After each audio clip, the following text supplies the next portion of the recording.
makes me think of a little girl in a pink dress Oh. sticking a hot dog through a donut. Ugh. Sir? Hey guys, my name's Dan, and today's reaction comes from Dead Meat. This is Jason Goes to Hell, the final Friday kill count recount, and this is the first Jason movie not to be named Friday the 13th. And needless to say, this was very different from what we're used to, but with some elements that we're familiar with. What does James think about it? Well, we're about to find out, but before we do, though, if you haven't already, please go over and support James. I'll leave a link to his channel, long link to the original video in the description. And I want to thank you guys for deciding to check out this reaction. I really do appreciate it. But if you are new, I put out reactions every single day for stuff that's funny, scary, trailers, some anime, and just about everything else in between. So if that's your sort of thing, it'd mean the world to me if you hit that subscribe button. Because not only by doing so will you help to support me, but also give you access to future and past Dead Meat reactions that I've done. And it's super easy to do. First, go right below this video, get that like button, some love, and hit the subscribe button right there. And without any further ado, let go. Welcome to the Kill Count, where we tally up the victims in all our favorite horror movies. I'm James A. Janice, and What up, today James? we're looking at Jason Goes to Hell, the so-called Final Friday, released in 1993. Friday 8 caused Paramount to give up on Jason, and they sold the Jason rights to New Line Cinema, but not the Friday the 13th name. That's why the New Line Cinema films are kind of their own semi-separate Jason series. Oh, This okay. change in ownership lured back Friday's creator Sean S. Cunningham after more than a decade away from the property. Cunningham came back to produce Freddy vs. Jason, but since Wes Craven had just announced his plans to make New Nightmare, New Line told him to cool his jets. Jason Goes to Hell was made in the meantime to keep the character fresh in people's minds. Cunningham hired Adam Marcus to direct, a 23-year-old recent NYU grad who had never made a feature before. So why'd he hire him? Well, Marcus had written another script Cunningham was able to sell to Disney, but perhaps more importantly, he was childhood friends with Sean's son Noel. Marcus had known Cunningham since he was a child and considered him a surrogate dad. I watched a lot of interviews with Adam Marcus during my research, and he's definitely an energetic cinema fan who meant well making this movie. I like his Fair enough. enthusiasm and his intentions, but I think they were incorporated into a bad screenplay.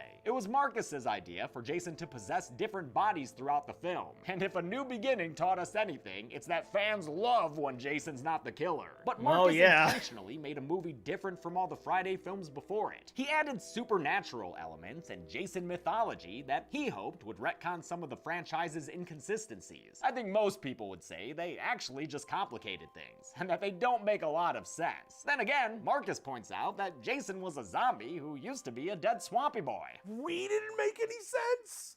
Have you watched the other I appreciate that he tried something different, and the movie isn't as boring as some of the other installments. Plus, not at all. It's got cool effects work, and I love a bunch of the side characters. But none of that makes up for the movie's utterly incoherent structure. This thing started with an oversized script and went through tons of recuts and reshoots. In the end, it resulted in a film that feels downright janky sometimes. The movie is slightly better if you watch the unrated version, but I've decided to use the theatrical cut when it comes to the kills and their timing. Theatrical versions have become the standard for kill counts, and I want to keep things on an even playing field. The unrated version doesn't add any depth or clarity, just a bunch more nudity and amazing gore. Seriously, most kills are way better in it, so seek it out if you like good practical it's really effects. good. As for this video, even the theatrical version's got plenty that YouTube's not gonna like. It's gonna be a real joy to count. In a movie that many consider the worst of the franchise, will there be any kills worth counting? Let's find out and get I to think that. so. The movie begins with two credits, a new one and an old one. We're back at Crystal Lake, wouldn't you gosh darn know it, at a cabin made out of Lincoln logs. There, we have a lady dressed like a character from Hey Arnold, but not for long, because it's time to get naked. And naked lady flesh is a surefire way to bring Jason Voorhees around. Apparently. Keep them clothes on at Crystal Lake, lady, or else you get the J-Man. She runs away in the world's most secure bath towel, Jason lumbering after her, wispy hairs billowing in the wind. Writer-director Adam Marcus wanted this opening to be as trope-filled as possible to pull the rug out from the audience, because turns out that naked lady body was a trap. Jason's been lured into the middle of a federal firing squad, which makes sense. This dude has killed a lot of people by now. The number of shooters borders on parody, as does Jason's silly grunting, which Marcus overdubbed himself. Yes, J-Man made voices in part 3, and in the final chapter. But he's never sounded like this before. Since this loud mofo is #NotTheirJason, the troops throw a grenade and blow the big man up with an explosion. And yeah, weird magic will kind of bring him back to life later, but this physical form of his has been destroyed, so on to the count he goes. Does that make sense to you? I don't think so. Well, I do, Woodsy Cowboy, and Yeah. it's my show. The Microsoft Word Art opening credits come at us with bursts of MIDI. This is so just Interspersed is a coroner dictating insane. his analysis of Jason's body. so long. My professional opinion, this guy's dead in shit. Strike that last comment from the record. Jason's heart, covered in black blood, begins to beat, and Phil the coroner can't seem to stop it, not even when he uses the Force. The power of heart compels him to, start eating it. This thing was made of gelatin and filled with grape jelly, but man, it looks a lot grosser than that. I mean, I know there's the trope of horror coroners always eating, but not like this, No. Phil. Not like Ugh. this. Ugh. Oh, dude, it's giving you gas already. And, souls? What are those, souls flying in I here? guess. One soul? This is bad. His assistant walks in, played by Dean Lorey, who co-wrote this screenplay with Adam Marcus. Lorey also co-wrote Major Pain, okay, and co-created that Harley Quinn show that looks funny and Venture Bros-esque. For this small role, Lorey wrote himself some juicy Jason-hating dialogue. Suck this! With the J-Man spirit inside of Phil the coroner, he says he will not suck it. Instead, he sticks a probe into the back of this guy's neck. God, I love his face coming out of that metal grate. Not Jason hears more Jason hating from Kane Hodder, who's Jason, but who's not Jason right now. He's also not Jason. He's just a mean security guard. You want nothing but a big old pussy anyway. That gets Kane and his fellow security guard killed, and their dead, bloody bodies are shown on the news? What? Also, how did the So news get strange. footage of these two guys like this? When and why would these have been recorded? I In don't Crystal know. Lake, Jason's death is celebrated and commercialized at a local diner full of local characters. Marcus wanted non-teenage characters living normal lives interrupted by Jason, and to make them likable enough that you'd root for them to succeed, not just die. I think he and his cast succeeded there. Waitress Diana, in her finest picnic blanket attire, gets propositioned by a man in black who says Jason's not fully dead yet. I'm gonna kill Jason Voorhees. I need you to help me. This is bounty hunter Creighton Duke, a highlight of the film, even though he's got a weird word association thing going on with Jason. Well, that makes me think of a little girl in a pink dress Oh. sticking a hot dog through a donut. Sir? Stephen Yeah. Williams is great as Creighton Duke and said he'd only do the role if he could dress like a cowboy. Dude's a prolific character actor too. From when he was a cop in the Blues Brothers to being Mike's grandpa in It. His character is an exposition machine telling us all the new Jason facts that are suddenly canon. Like how Jason's spirit can inhabit other bodies and how this Diana chick is Jason's half-sister. We don't learn that yet, but trust me, it's easier if you know it now. I've seen some places say Jason and Diana share Elias as a father, that unmet character who was almost included in the end of Jason Lives, but Marcus indicates they share Pamela as their mother. Pamela Voorhees had her daughter out of wedlock, and Jason became sort of the jewel of her eye. She fixated on this boy and sent her daughter up for adoption. Diana's daughter is damn. Jessica, who we don't meet for another 15 minutes, but I'm talking about her now just so you don't get confused. Jessica has a new baby named Stephanie, whose dad is Jessica's ex-boyfriend Steven, and we meet Steven now in the diner when Diana mentions the as-of-yet unmet Jessica. There's something you don't know about Jessica. This movie sucks at introducing its characters, but to Adam Marcus's credit, there are deleted scenes that do a better job, including one with a pretty cool long one-take in the diner. But Marcus's original cut was unreasonably over 2 hours long, and as it got cut down, things started to make less sense. A stronger screenplay to begin with probably would have helped. And stronger direction might have avoided whatever Steven's doing here.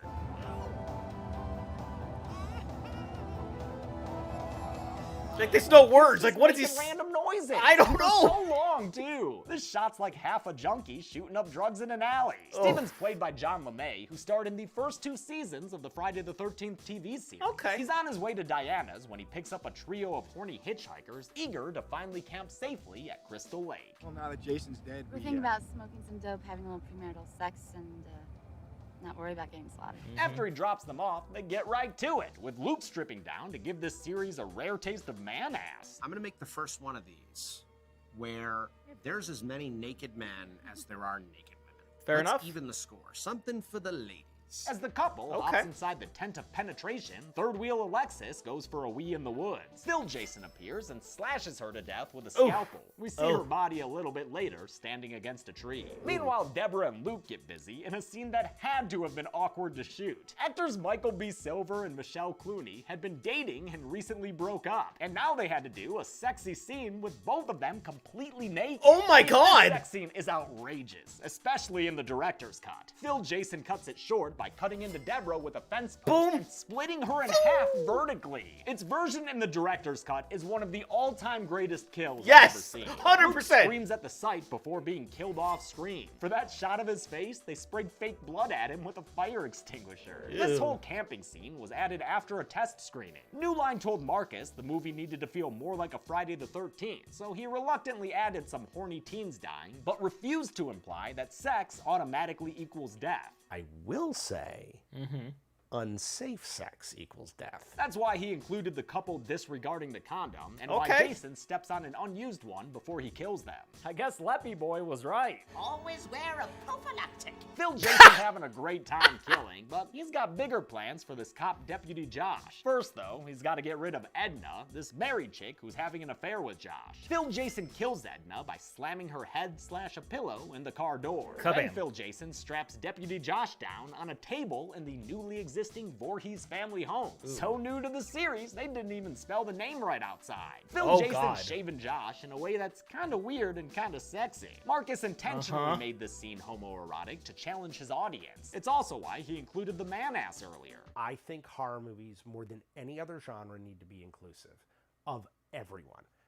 Race, creed, color, sexual orientation, it all has to come from us. I'll count Coroner Phil as dead after he sucks face and transfers his soul to Josh off screen. With the whole dumb possession thing, there's no perfect time to count a person as dead. But doing it when Jason's done with their bodies makes things easiest for me, so just let me have that, okay? Marcus says he did the body swapping thing because of restrictions imposed by Sean Cunningham. If you can get the hockey mask out of the movie, I'll let you write and direct it. It's a claim he's repeated often. Want that damn hockey mask out of the movie. Even though Cunningham denies having ever said that. In any case, the lack of real-life Jason is an issue for many fans, and was an issue for Kane Hodder as well. By now, he was the rock star Jason actor, and he felt very protective of the character. He even tried to get the possessed actors to behave more like they were Jason. Some tried, but others wanted to do their own thing. And director Marcus just kind of let them. Josh Jason goes over to Diana's place, and after she sees who he really is, she takes out a handgun and shoots Josh Jason in the head with it. Damn, Diana, you ain't fucking around. But of course, Josh Jason recovers and tries to slip Diana the old mouth slug. Oh man, what the fuck? Steven gets to her place and leaps to the rescue like the unassuming badass he is. Though he can't stop Josh Jason from throwing a knife sharpener into Diana's back, he is able to stick the attacker with a fire poker and toss him out the window. Then he checks to see if that dude from Happy Gilmore is down there shaking his head. Diana dies in Steven's arms while telling him to watch out for her daughter Jessica.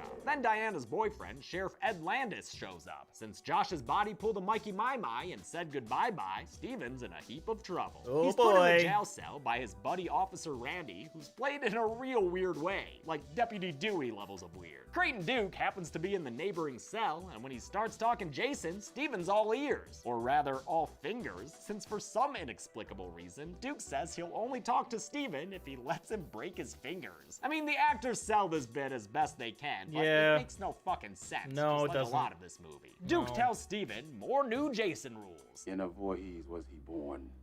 Through a Voorhees may he be reborn. And only by the hands of a Voorhees will he die. It's in this scene we learn that Diana was Jason's half-sister, and with her dead, the only other Voorheeses are Jessica and widow baby Stephanie. That means Jason needs one of their bodies to be reborn completely. The ones he's using now are temporary and will break down. The only way to stop him for good is for a Voorhees to destroy his heart. Knowing he has to convince his ex-girlfriend to go kill Jason Voorhees, Steven uses his get-out-of-jail-free card, which looks an awful lot like a stolen cop's gun. His ex Jessica, meanwhile, has arrived back in town with her skeezy new boyfriend, Robert Campbell. He's a news anchor. While she deals with the police, baby Stephanie is cared for by Vicky, a waitress at the diner Diana worked at. They were friends. The diner is owned by Joey B and staffed by her family, husband Shelby and son Ward. She's strict about her establishment. What the fuck is that? It's Jessica's baby. Get it the fuck out. This is a restaurant, not a fucking nursery. I love Joey and Shelby. Joey's played by Rusty Schwimmer, who was in Candyman as a cop and The Belko Experiment as a sweet secretary. Okay. Shelby is played by Leslie Jordan, a delightful diminutive actor from Tennessee. He's in lots of stuff, including American Horror Story. Originally, Joey B was written as the man in the relationship, but Marcus swapped the roles when he cast these two wonderful actors. Schwimmer improvised a lot of her dialogue, something Marcus encouraged on his congenial set. Sounds like he knew he was young and inexperienced, so he was open to everyone's suggestions. Most of his actors called him generous. There were some disputes between Marcus and Jessica's actor Carrie Keegan over on-screen nudity and an incident where Keegan sprained her neck. The animosity was so severe, Sean Cunningham had to direct a few scenes with Keegan, but she and Marcus both seemed to chalk up the arguments to youth and miscommunication. Steven sneaks into the back of the diner to get his first ever look at his baby daughter. Then it's off to the Voorhees house, because if Michael and Freddy can have houses, then Jason should too. And honestly,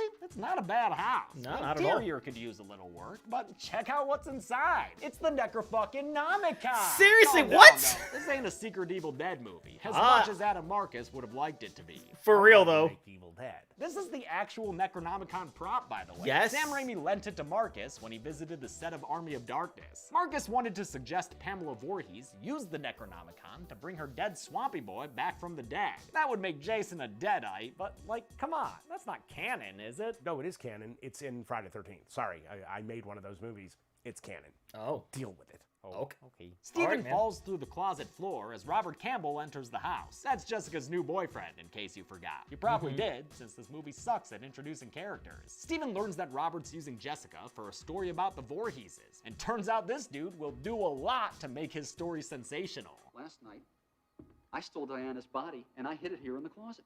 And then I went home and fucked her daughter. Grouse. Diana's body ends up falling on Steven and sliding through the floor into the house's crawl space. While that's happening, Josh Jason enters and attacks Robert Campbell. He manages to slide a slimy soul slug down his throat, successfully transferring Jason into the newscaster's body. That means Deputy Josh's body is done, and Jason's moved on to being Robert Jason. I'll count Deputy Josh as dead now, since his physical form just fucking melts away. I love this disgusting scene of exquisite body horror, and it's actually one that still has amazing shots, even in the theatrical version. It looks so good. That jaw! God, I love this Hellraiser-looking shit. This movie's impressive effects were done by K&B, the company founded by three makeup legends, Robert Kurtzman, Greg Nicotero, and Howard Berger. They were excited to do Jason Goes to Hell since they had already worked on every other major horror franchise. Between Evil Dead 2, Nightmare 5, Halloween 5, and Texas Chainsaw 3. Adam Marcus told them to go nuts with the gore. He knew the MPAA would force them to cut most of it, but planned ahead to release an unrated version on home video.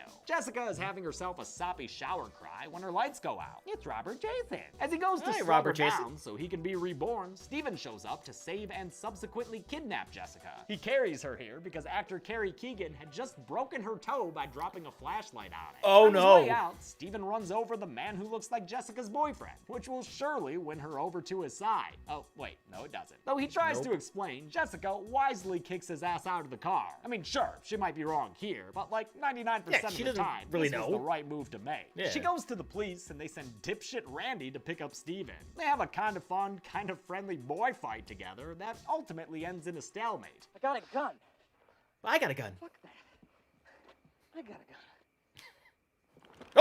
It also gives Randy another chance to act fucking weird. You totally wrecked Jessica. Before Randy's weird ass can take Steven into the police station, Robert Jason gets there, ready to kick down some doors and ass. He attacks a cop while Marcus pays homage to Brian De Palma and kills this officer Ryan with a simple head bash. Robert Jason knocks out Sheriff Landis and pursues Jessica to slip her the slug, but Steven appears with some ups and another stolen cop gun to put Robert Jason down with a couple of rounds. Steven and Jessica get out of there, and before Robert Jason follows, he scores a couple more kills by banging these two cops' heads together. These dudes are Mark Thompson and Brian Phelps, famous LA radio DJs who got these cameos when one of them asked for a part on air. So, just putting it out there, you can cast me in your movie, I won't mind. Also in a cameo me too. Is director Adam Marcus. He plays a cop whom Duke clotheslines in order to get out of his cell. Jessica and Steven get to Joey's diner, where she's all of a sudden is director Adam Marcus. He plays a cop whom Duke clotheslines in order to get out of his cell. Jessica and Steven get to Joey's diner, where she's all of a sudden super pro-baby. Nobody's gonna touch that fucking ray of sunshine. She gives Ward a gun and tells him to go get help, but I don't think Robert Jason's the kind of help she meant, dude. He kills Ward by grabbing him and seriously breaking his arm. Yeah. And he tosses him against the diner door. Robert Jason enters the diner for an extended slow-motion shootout. It's Marcus paying tribute to things like Terminator and Peckinpah films, but it goes on for way too long and has too many bad-sounding overdubbed grunts.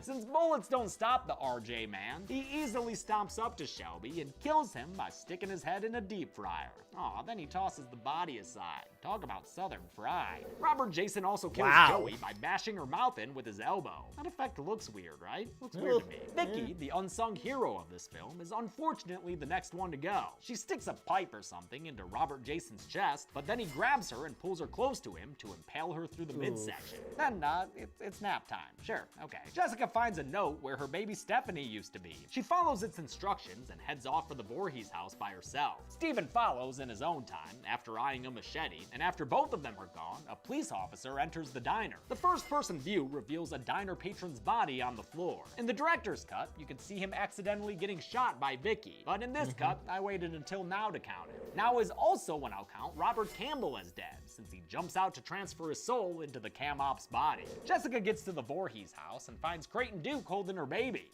Not sure you want this guy holding your kid. A little girl in a pink dress. Oof. Sticking a hot dog through a donut. Yeah, no. Remember that shit? He tells Jessica only she has the power to defeat Jason. Just check it out, girl. When you grab this knife, it becomes a Kandarian dagger-looking thing. Ooh. Only through a Voorhees can he be reborn. And only a Voorhees can kill him.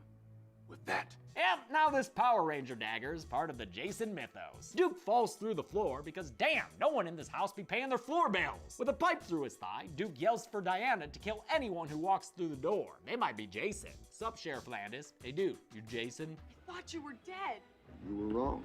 Sounding pretty sus, dude. Get the hell away from Red. Oh, Officer Randy, sup, man? You Jason, bro? I don't know. That dude's always acting kind of weird. Sheriff Landis, who is not Jason, runs into Jessica's knife, but he had it coming. He had it coming all along. And Randy is revealed to be the one who's full of Jason, even though we just saw him talk. Get the hell away from Red. Yep. That was Jason. Now he's trying to spit a slug into this baby's mouth. Great. But thankfully, Steven comes in and stops him by hacking his head off with a machete. Then Jason's soul or whatever slithers out of his neck. I never thought we'd see Jason's spirit manifested as an alien kind of lizard thing, but here we are, folks. Possibly a new peak weirdness in the series. And no cheeky reference to Creepshow is gonna make up for it either. Not when you've got Jason Lizard going up dead ladies' skirts. Diana's actor Aaron Gray didn't film that shot and was not happy when she saw it at the premiere. I can imagine. It was inappropriate. It was not something that I would have agreed to. I actually felt violated. Duke reveals one final last-minute rule. Jason can be reborn through a Voorhees body, even if they're dead. Since Diana's body was downstairs, guess who's home? It's Jason, finally looking like himself again. Or at least like himself in this movie. K&B designed this much more lumpy Jason, inspired by Elephant Man, where his skin has grown over the edges of his mask. Looks cool, but it was hell for Kane Hodder to wear. Previously, he could remove the mask between takes. With this makeup, he was stuck with his face covered all the time. Oof, Duke tries to stop Jason with a pair of handcuffs, but the J-Man overpowers him with a mighty bear hug. Though it cracks his back and I believe kills him, I mean, look at this.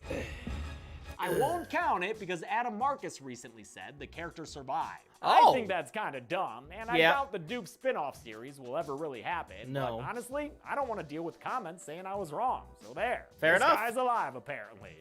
Whatever. Yeah, Since the Jason killing dagger just fell into the cellar, Steven buys some time by tackling J-Man out the window. The two of them fight, and Steven surprisingly holds his own. Probably because this character was first written to be Tommy Jarvis. Rights to Tommy were not sold to New Line by Paramount, though. Copyright is messy, which is why I'm still skeptical about getting a new Jason movie, despite the recently announced Victor Miller decision. Jessica retrieves the dagger and runs up on copyright is pretty awful. And sticks it in his chest. Little soul fireworks start popping off, but Jessica needs to drive the point home.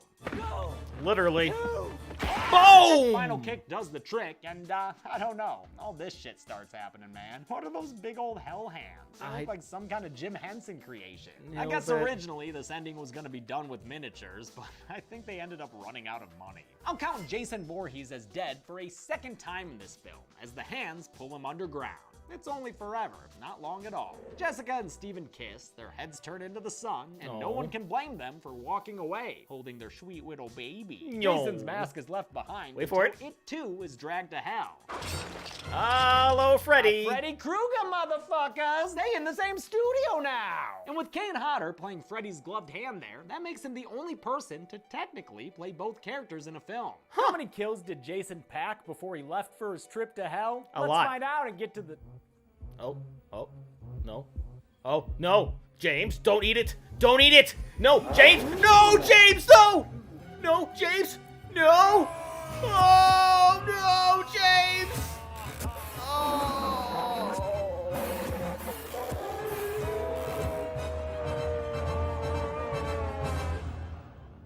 That was incredibly well done. This time I counted 23 kills in Jason Goes to Hell, one fewer than last time because I guess Creighton Duke survived. The victims were 7 women and 16 men, a more than 2-to-1 ratio of dudes, and with a runtime of 88 minutes, that left us with a kill on average every 3.83 minutes. I'll give the golden chainsaw for coolest kill to Deputy Josh since I'm using the theatrical cut here. Love the dissolution of his body into the ground. Yeah, that's pretty cool. These Cronenberg effects are super random in a Friday film, but I can't not be impressed by them. Dull machete for lamest kill will go to the diner patron, who we saw all of a sudden dead in Officer Randy's POV shot. And that's it. Jason Goes to Hell, The Final Friday, came out in 1993 and was actually the final Friday when I first got into horror movies. I made my dad take my friends and I to the theater to see Jason X when it came out. I'll look at that next week, but until then, I'm James A. Janice. This has been the Kill Count. All right, James. Next Kill Count. Growing up can be a real drag. You live with your fucking parents, babe. You have to pay bills, stay at work late, and make your bedroom look more adult. But there's one thing you'll never grow out of: the love you have for a special stuffed friend. Benny Loves You is a movie about the beautiful friendship between a man and his bear. Yes, it's a bear. I know it looks like a dog. I love dogs. Or a rabbit, but it's a bear. A ferocious bear who will maim and murder to protect its owner. Damn! All you do is cuddle me and kill everyone else. What the fuck is your problem? If this movie looks like it was independently made, that's because it was. Okay. One man, Carl Holt, did literally everything. What? From writing to directing to editing to scoring to designing Benny to doing all the visual effects. Wow. Complete loser. Lona. Yes, of course, sorry. Oh yeah, he also stars in it too. Are you insane? And the most amazing thing is that the movie's not bad. Okay. This weekend, watch a film born out of a man's midlife crisis. And this Sunday, in just 2 days, watch The Kill Count on Dead Meat. Fantastic. Benny Loves You can currently be watched on the pictured streaming platforms. Dead Meat always recommends you watch the movie for yourself before its kill count. It's the only way to have your own properly informed opinion. Kill counts are never meant to replace the experience of watching a film. Agreed. Yeah, I can't wait to watch that. But with this, I actually kind of like the idea of the whole supernatural thing, but just the way it was executed wasn't too great. I feel like they could have done a better job, like he said, explaining different characters and their relationships with each other. A lot of the kills were pretty cool. All the makeup was, I feel like, probably the best in this throughout the entire series, and I certainly recommend watching the unrated version, because that kill from when the couple in the woods, they were having sex, and when she just got stabbed, you like literally saw, because Jason, well, the person who was Jason at the time sort of went up like that, and you could see the big gaping hole here. Oh man, that was so brutal. But that'll do it for me here. But before I go, though, I wanted to give a huge shout out to all my $5 and up supporters on Patreon: Marvin Espinoza, Cruz Engel, 310, Kester, Carnage, Amber K, Minnie Melt, Lauren Davenport, and Rocco Lucci. So I don't thank you guys so very much. You guys are awesome. And to my lone channel member, TMA, you are just as awesome. And if you too like to have your name mentioned at the end of each and every one of my videos, plus many other fun goodies, maybe even react to a past kill count or two, please head on over to patreon.com/DDanReactor. Link will be right there in the description, or you can go to my channel page and click on that join button there, or you can go right below this video and click on that join button there. And with that being said, comment down below, let me know, how does this compare to other Friday the 13th movies? Please leave a like if you enjoyed. Also want to see past reactions I've done to other Dead Meat videos. Got a nice playlist right over there full of them for you. Share this video, subscribe if you haven't subscribed already, your notification bell, because I put up new videos every single day. And I will see you guys next time.